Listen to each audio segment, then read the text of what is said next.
इस पर full toss गेंद, मगर एक मौका हो सकता है, देखना होगा। एम्पायर सर का इशारा देखना चाहेंगे। आउट, एम्पायर का इशारा आउट, और छक्का लगाने के बाद गेंदबाज ने वापसी की। अच्छा कैच लिया गया बाउंड्री लाइन पे। दोनों फील्डर के सहारे के साथ टीम एफर्ट तभी तो कहलाई जाती है। क्रिकेट एक टीम एफर्ट है, उस हिसाब से फील्डिंग वहां पे रॉकस्टार इलेवन के फील्डर के द्वारा काफी सहयोग मिल रहा है गेंदबाजों को। अब आने वाली 3 गेंदे 6 रन।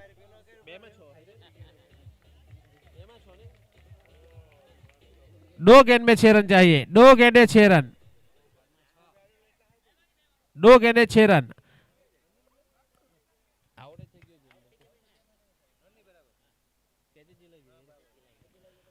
अब अगले बैट्समैन आ चुके हैं जीत पटेल।